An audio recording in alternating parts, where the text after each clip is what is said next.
What I eat இன் எ டே பார்க்கலாமா வாங்க. காலைல எம்டி ஸ்டமக்ல வந்து பார்த்தீங்கன்னா, நேத்து நைட்டே வந்து வெந்தயத்தை வந்து ஊற வச்சிருந்தேன். அந்த தண்ணி அப்படியே வந்து காலையில வந்து குடிச்சாச்சு. ரொம்ப ரொம்ப நல்லது உடம்புக்கு. அதுக்கப்புறம் காலைல பிரேக்ஃபாஸ்ட்டுக்கு வந்து பார்த்தீங்கன்னா, குட்டி குட்டியா 3 இட்லி, அது கூட வந்து கருப்புளுந்து சேர்த்து இட்லி பொடி பண்ணியிருந்தேன். அது கூட நல்லெண்ணெய், அதுக்கப்புறமா தக்காளி சட்னி வச்சு சூப்பர் ஃபில்லிங்காக சாப்பிட்டாச்சு. அதுக்கப்புறம் மதிய லஞ்சுக்கு கொஞ்சம் சாதம், அதுக்கப்புறமா முட்டை தொக்கு குழம்பு பண்ணியிருந்தேன். அதில் பொத்து ஊற்றின ஒரு முட்டை, அப்புறம் அவிச்ச முட்டை ஒன்று, அப்புறம் வெள்ளரிக்காய் நிறைய கட் பண்ணி வச்சு சூப்பரா மதியம் லஞ்சை வந்து முடிச்சாச்சு. ஈவினிங் ஸ்நாக்ஸ்க்கு வந்து பாத்தீங்கன்னா கொஞ்சம் கார சேவ் தான் வந்து எடுத்துக்கிட்டேன்.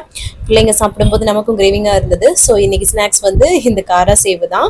அதுக்கப்புறம் நைட் டின்னர் வந்து எப்பவுமே ஏர்லியரா 7-8க்குள்ள எடுத்துருவேன் நான். 2 சப்பாத்தி, அந்த முட்டை குழம்பு வச்சிருந்தோம் இல்லையா, ஒரு அவிச்ச முட்டை அந்த குழம்பு வச்சு சூப்பரா வந்து சாப்பிட்டாச்சு. இந்த மாதிரி சிம்பிளா வந்து முடிச்சாச்சு. யூடியூப் சேனல்ல லாங் வீடியோ போஸ்ட் பண்ணிருக்கேன், மறக்காம பாருங்க, யூஸ்ஃபுல்லா இருக்கும். கடைசியா தண்ணி குடிச்சு கம்ப்ளீட் பண்ணேன். தேங்க்ஸ் ஃபார் வாட்சிங். பாய்.